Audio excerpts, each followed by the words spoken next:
Mata TV YouTube Indonesia dengan bangga mempersembahkan sebuah storytelling kekinian abad ini, diangkat dari karya besar Esa Mintarja yang sangat populer di masanya, berlatar belakang kisah tanah Jawa masa lampau, tepatnya di penghujung kejayaan kerajaan tanah Jawa, dengan judul Kisah Api di Bukit Menoreh.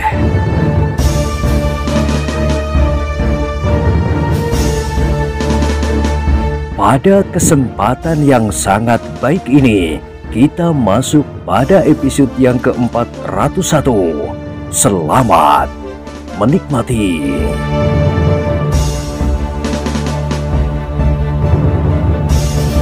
Pada episode sebelumnya telah diceritakan, Kiai Damar yang memimpin kawannya merasa wajib untuk melawan musuh yang mereka anggap paling kuat, yaitu hantu dari Gunung Merapi itu.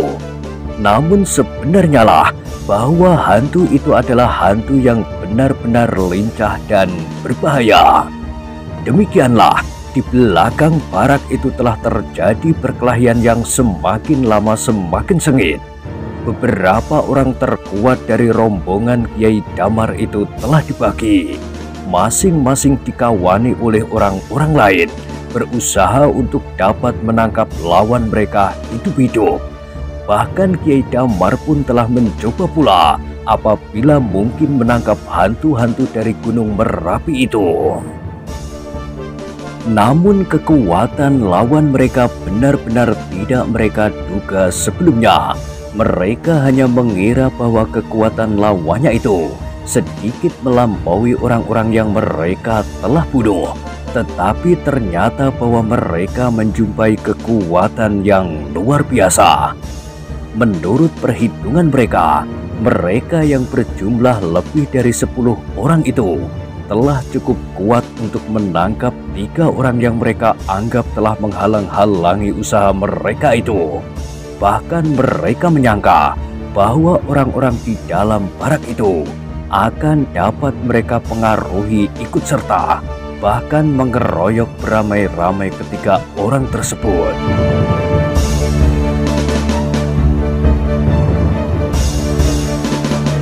Namun ternyata perhitungan mereka telah meleset.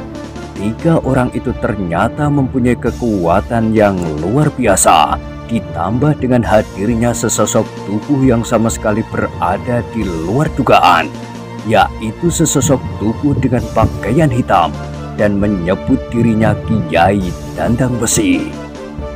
Demikianlah, maka masing-masing telah bertempur melawan 3 orang sekaligus. Juga Kiai Dandang Besi telah berkelahi melawan 3 orang, dan di antara ketiga orang itu ialah Kiai Damar sendiri. Dalam pada itu orang-orang di dalam barak itu pun seakan-akan telah benar-benar membeku. Mereka hanya mendengar suara cambuk meledak-ledak, kemudian beberapa kalimat-kalimat yang merontokkan isi dada mereka. Mereka sama sekali tidak dapat membayangkan apa yang telah terjadi sebenarnya di belakang barak mereka. Namun terbayang di kepala mereka seakan-akan hantu-hantu sedang berkelahi mati-matian. Mereka berterbangan dan sambar menyambar. Sesosok hilang dan yang lain telah membakar dirinya dan berusaha menyentuh lawannya dengan nyala yang berkobar. Tetapi kemudian telah memancar air dari tubuh sesosok hantu yang menyebut dirinya Kiai Dandang Besi, memadamkan api itu. Tetapi api itu kemudian menjelma seekor naga raksasa yang siap menelan lawannya. Namun sudah tentu hantu dari Gunung Merapi dan pasukannya itu akan tidak membiarkan dirinya ditelan oleh ular naga. Mereka segera berubah menjadi seekor harimau sebesar gunung Anaan. Sedang di pihak lain, tengkorak-tengkorak berkeliaran melawan hantu-hantu bermata bara.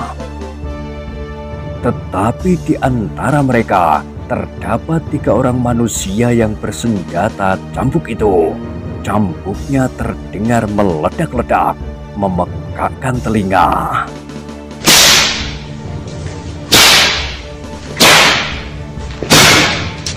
Apakah mereka dapat mengimbangi kemarahan hantu-hantu itu?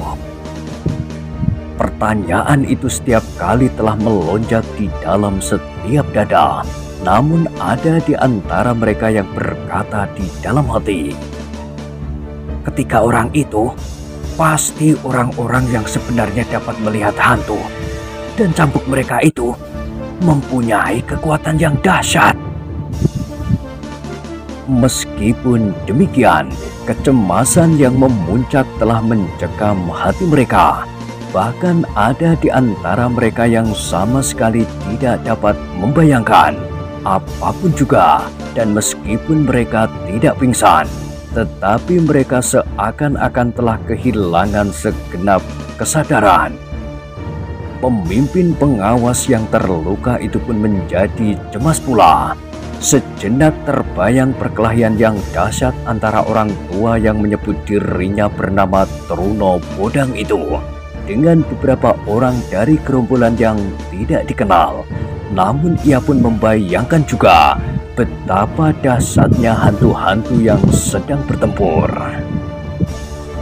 Di dalam kepalanya terbayang campur baur yang buram, dan pemimpin pengawas itu tidak berani membuat gambaran yang tegas apakah yang sebenarnya berkelahi itu adalah manusia-manusia seperti Truno Bodang atau hantu-hantu dari alas Mentawai melawan hantu-hantu dari Gunung Merapi.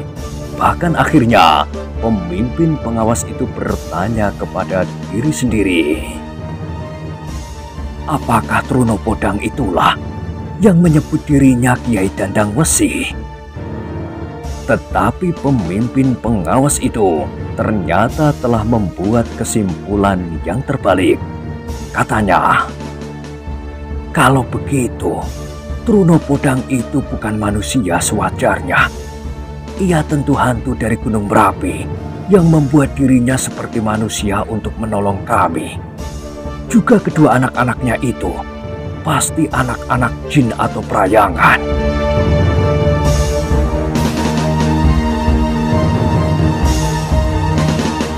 Dalam pada itu, perkelahian di belakang barak itu masih berlangsung terus.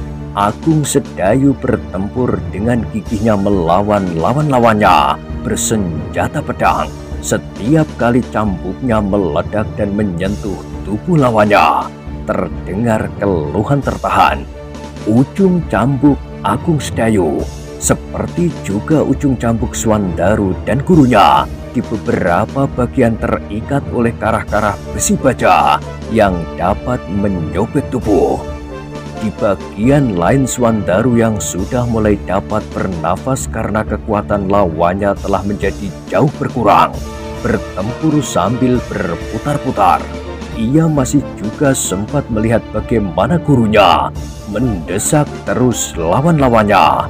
Betapapun lawan-lawannya berjuang dengan gigihnya, bahkan kemudian Kiai Gringsing berhasil menguasai mereka, sehingga mereka seakan-akan tidak berdaya sama sekali. Di bagian lain, Kiai Dandang Wesi yang berkerudung hitam masih juga bertempur melawan Kiai Damar beserta kedua kawan-kawannya. Ternyata permainannya itu terasa agak mengganggunya sehingga Ki Sumangkar tidak dapat bertempur sewajarnya. Ia hanya dapat melenting-lenting dan meloncat-loncat. Sekali-sekali melempar lawan-lawannya dengan batu, kemudian menghindar jauh-jauh.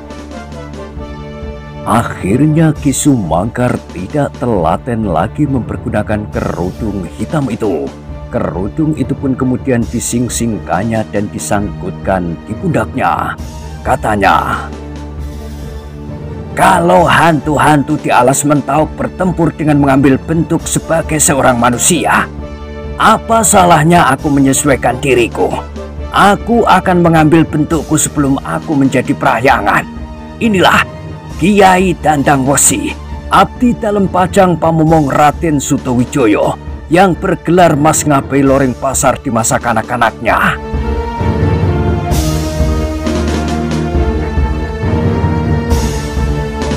Kiai Damar yang bertempur melawan Ki Sumangkar yang menyebut dirinya Kiai Dandang Wesi itu tidak menyahut.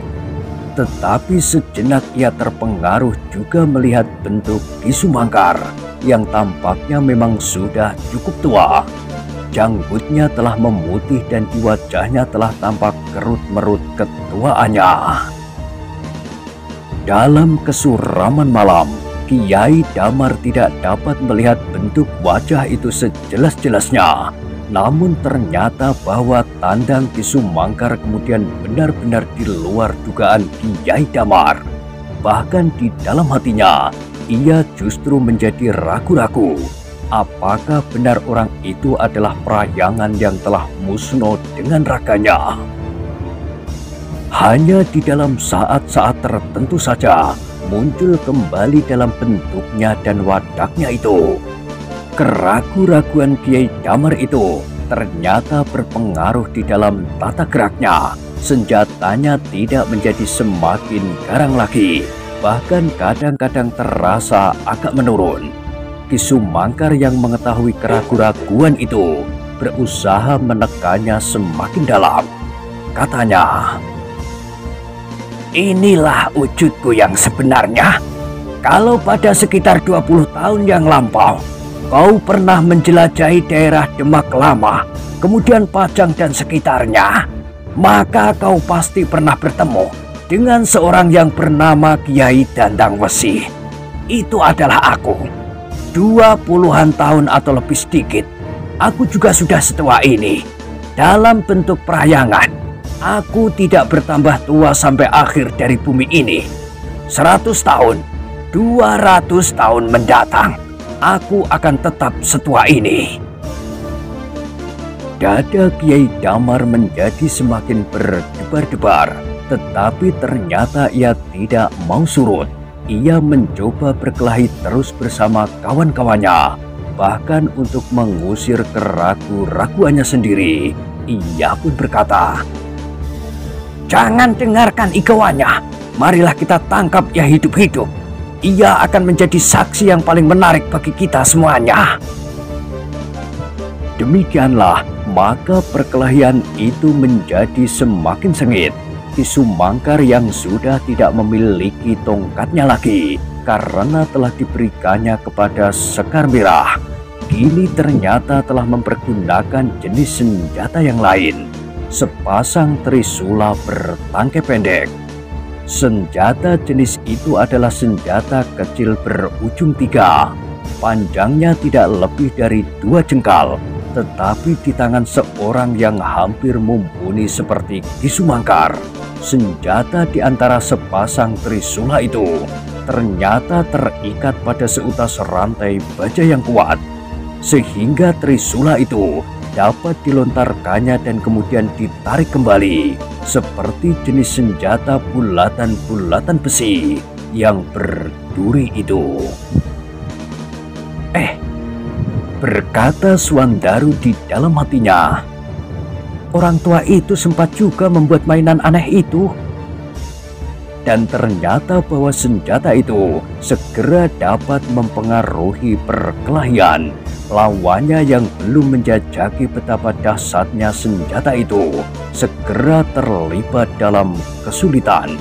Seorang kawan Kiai Damar yang menyerang sekuat-kuatnya telah kehilangan pedangnya yang terjepit pada trisula yang diputar dengan cepatnya. Tangan orang itu tidak cukup kuat menahan putaran pedangnya sendiri, sehingga pedang yang terlepas itu terlempar beberapa langkah daripadanya. Kiai Damar yang melihat hal itu menggeram sambil meloncat maju. Senjatanya terjulur lurus-lurus ke depan. Namun ketika senjatanya itu tersentuh trisula Ki Sumangkar, maka Kiai Damar pun segera menariknya kembali sebelum Ki Sumangkar sempat memutarnya di sela ujung-ujung trisulanya. Namun demikian tekanan Kiai Damar berhasil memberi kesempatan kedua kawannya untuk memungut pedangnya yang terjatuh. Bahkan kemudian mereka bertiga telah berhasil kembali mengepung Ki Sumangkar yang menyebut dirinya Kiai Dandang Wesi dari Gunung Merapi itu. Namun ketika tekanan ketiga orang itu datang bersama-sama dari tiga arah, Ki Sumangkar segera memutar trisulanya pada rantainya. Demikian cepatnya sehingga melontarlah bunyi desing yang mengerikan. Setan alas! Kiai Damar mengumpat, dan Ki Sumangkar yang sudah kejangkitan penyakit Kiai Gringsing itu menyahut, "Kaulah yang setan alas, aku hantu dari gunung." "Tutup mulutmu!" Kiai Damar menjadi semakin marah, namun ia tidak segera berhasil menembus putaran trisula Ki Sumangkar yang justru menjadi semakin cepat. Yang paling parah adalah orang-orang yang mengeroyok Kiai Gringsing. Mereka sama sekali tidak dapat berbuat sesuatu. Cambuk orang tua itu meledak-ledak tidak henti-hentinya, membuat telinga mereka seakan-akan tidak dapat bertahan dan bahkan kepala mereka menjadi pening. Belum lagi sentuhan-sentuhan ujung juntai cambuk itu yang telah melukai kulit mereka dan membuat jalur-jalur merah silang menyilang. Agaknya Kiai Gringsing memang tidak ingin membinasakan mereka seperti yang diinginkannya. Ia hendak menangkap mereka hidup-hidup supaya dapat diketahui, setidak-tidaknya dapat dibayangkan apakah sebenarnya yang mereka kehendaki dengan mengganggu para pekerja yang sedang membuka hutan ini. Dalam pada itu, Agung Sedayu dengan mengerahkan tenaganya berhasil mengimbangi lawannya. Bahkan karena orang-orang yang terkuat dari lawan-lawannya telah berkumpul melawan Ki Sumangkar dan Kiai Gringsing, maka lambat laun ia berhasil menguasai lawannya meskipun tidak akan segera dapat mengalahkan mereka. Sedangkan Swandaru masih harus berjuang mati-matian untuk mendesak lawan-lawannya. Namun kadang-kadang ia berhasil mengenai salah seorang dari mereka dan masih juga berkesempatan melihat betapa dahsyatnya trisula Ki Sumangkar. Bukan main, desisnya. Setelah ia kehilangan tongkatnya yang mengerikan itu, kini ia membuat senjata yang tidak kalah garangnya, bahkan sepasang. Sebentar lagi Sekar Merah pun pasti akan mampu juga bermain-main dengan baling-baling maut itu. Dan senjata itu ternyata telah menggelisahkan Kiai Damar. Meskipun Ki Sumangkar tidak segera dapat menguasai Kiai Damar beserta kawan-kawannya, namun karena Kiai Damar sendiri tidak juga segera dapat memenangkan perkelahian itu, ia pun menjadi cemas. Kiai Damar yang merasa dirinya orang terkuat bersama dua orang kawannya sama sekali tidak segera dapat menang atas lawannya, apalagi kawan-kawannya yang lain. Dan ternyata pula ketika ia sempat melihat betapa Kiai Gringsing dengan mudahnya menggiring ketiga kawannya, Kiai Gringsing bermaksud menekan mereka ke dinding barak, kemudian membuat mereka tidak berdaya. Kiai Damar menggeram di dalam hatinya. Ia sadar bahwa sebentar lagi ketika orang yang melawan gembala tua itu pasti akan segera dikuasainya. Orang tua itu pasti akan dapat membantu lawannya yang menyebut dirinya bernama Kiai Dandang Wesi itu. Karena itu Kiai Damar telah berjuang sekuat-kuatnya, meskipun dengan susah payah. Ketika orang terkuat itu perlahan-lahan sekarang berhasil mendesak Ki Sumangkar yang bersenjata dahsyat itu. Untunglah bahwa Ki Sumangkar dapat mempertahankan jarak jangkau lawan-lawannya dengan trisulannya yang diputarnya pada rantainya. Meskipun perlahan-lahan Ki Sumangkar sendiri terdesak, tetapi ia sama sekali tidak cemas.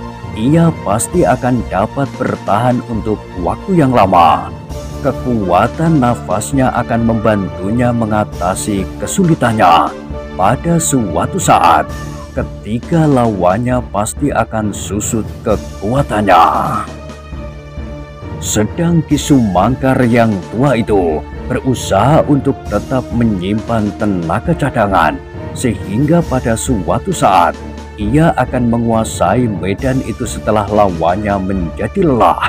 Apalagi setelah ia melihat bahwa Agung Sedayu, Swandaru, dan apalagi Kiai Gringsing tidak memerlukan bantuannya sama sekali. Dengan demikian ia dapat berkelahi sesuai dengan kemampuan dan perhitungannya. Ia merasa tidak akan dapat memaksa lawan-lawannya untuk tunduk kepadanya karena ilmu mereka cukup tinggi. Tetapi ia dapat memaksa lawannya mengerahkan segenap kekuatan dan kemampuan mereka, sehingga mereka kehilangan pengamatan dan penghematan tenaga itu. Perhitungan yang matang itulah yang telah membuatnya semakin tenang menghadapi lawan-lawannya yang tangguh. Tetapi Kiai Damar benar-benar tidak dapat menolong kawan-kawannya yang semakin lama menjadi semakin tersudut di dinding barak. Cambuk Kiai Gringsing kali ini tidak menggiring kambing-kambing di lapangan rumput, tetapi kali ini ia menggiring 3 orang yang menyebut dirinya hantu alas mentaok. Besok aku akan dapat memperlihatkan hantu-hantu ini kepada penghuni barak, katanya. Dan kalian tidak usah takut bahwa penghuni-penghuni barak akan berbuat sesuatu atas kalian. Mungkin ada juga di antara mereka yang ingin melihat kalian melenyapkan diri seperti asap, atau ingin melihat kalian berkepala tengkorak, naik kuda sembrani dan sebagainya, seperti yang pernah kalian perlihatkan kepada mereka di malam hari. Kata-kata Kiai Gringsing itu benar-benar membuat Kiai Damar dan kawan-kawannya menjadi sakit hati. Tetapi mereka tidak dapat berbuat banyak. Mereka masih harus menghadapi lawan masing-masing. Apalagi Kiai Damar yang merasa orang terkuat di antara mereka, bersama 2 orang kawannya, tidak segera dapat mengalahkan lawannya yang menyebut dirinya bernama Kiai Dandang Wesi. Dalam pada itu, Agung Sedayu, Swandaru, dan Kiai Gringsing melihat juga betapa Ki Sumangkar berusaha dengan cermat untuk dapat mengimbangi lawan-lawannya.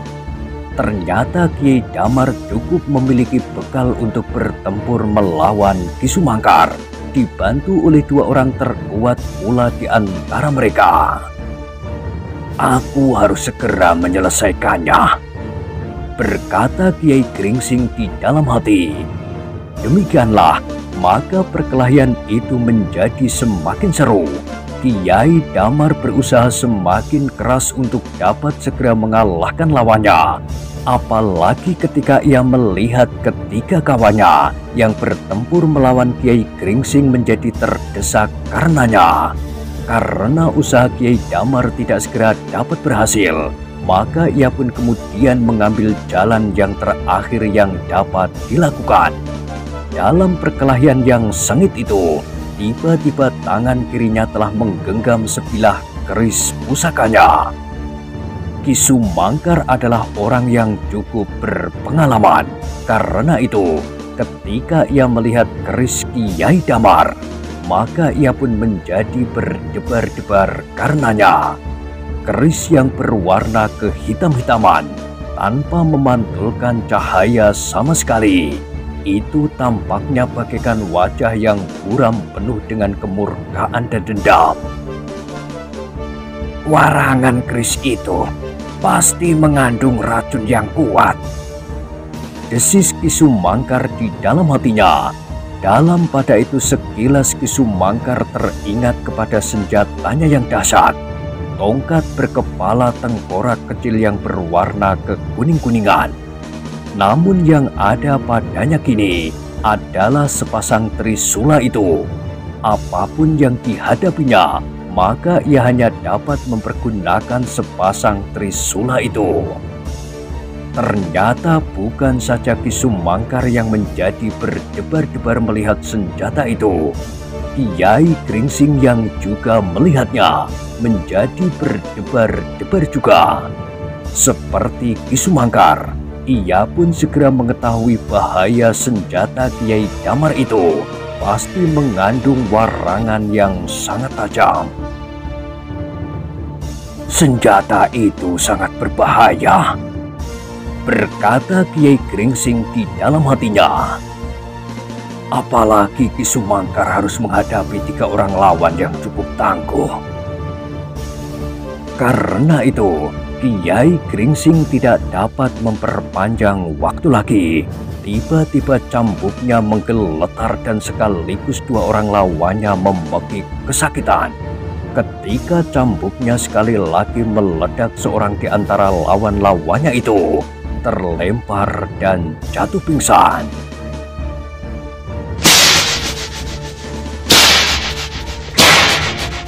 Kedua lawannya yang lain menjadi terkejut melihat akibat senjata yang dahsyat itu. Tetapi mereka tidak mendapat kesempatan. Selagi mereka termangu-mangu, maka cambuk itu telah menghantam punggung keduanya hampir bersamaan. Sekali lagi, keduanya terdorong ke samping. Dengan susah payah mereka berusaha mempertahankan keseimbangan mereka. Namun semua usaha itu sama sekali tidak berarti. Dengan dahsyatnya Kiai Gringsing menekan lawannya tanpa memberi kesempatan apapun. Cambuknya terdengar meledak kembali dan kedua orang lawannya itu pun terlempar jatuh dan keduanya menjadi pingsan pula.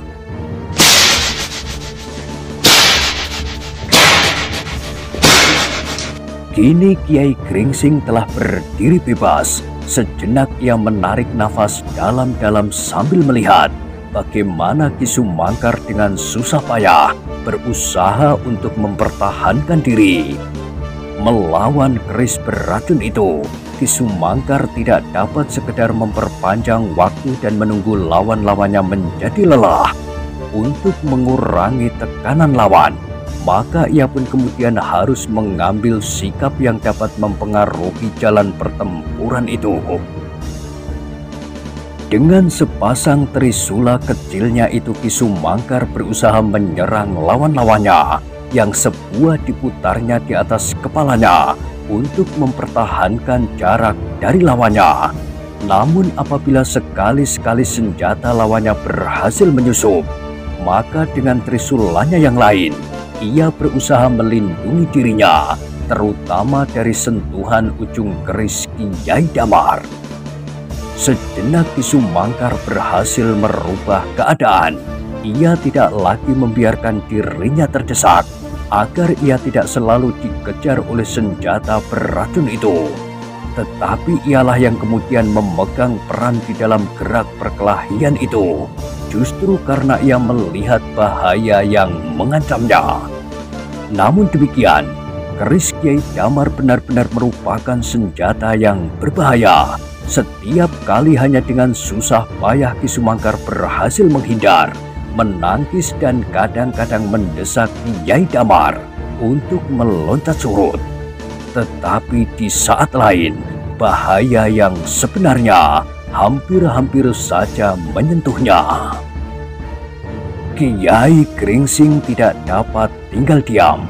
Ia pun kemudian mendekati arena perkelahian Ki Sumangkar sambil berkata, "Kiai Dandang Besi, kenapa kau bertempur dengan ragu-ragu?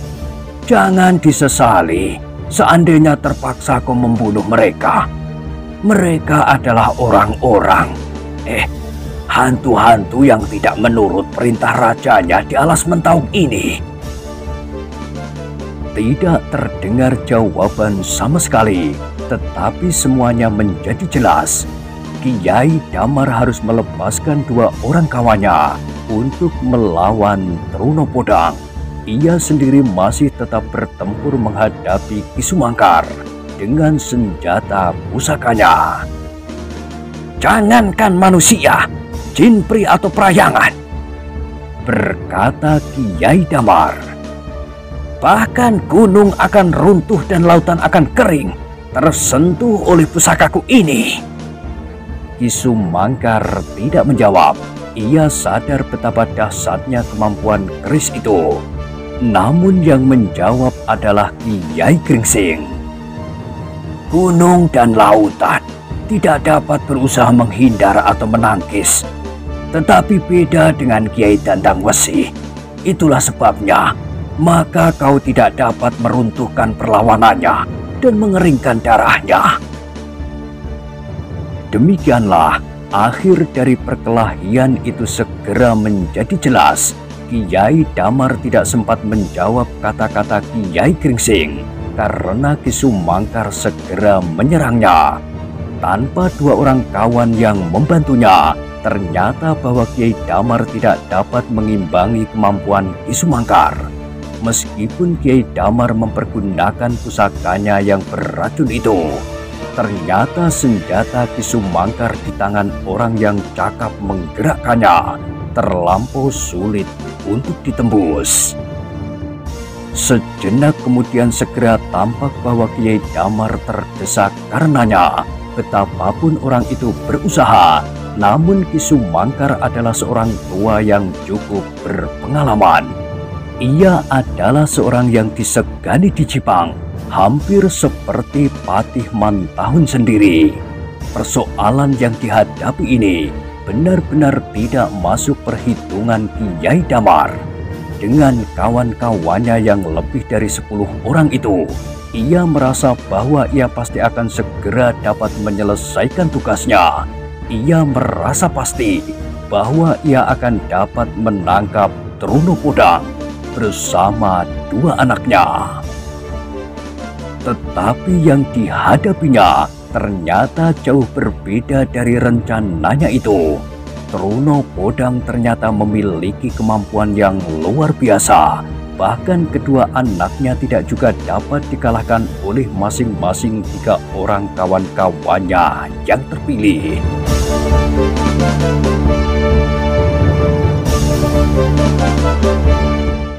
Nah, bagaimanakah kisah selanjutnya? Silahkan ikuti terus kisah Api di Bukit Menoreh pada episode berikutnya. Sampai jumpa.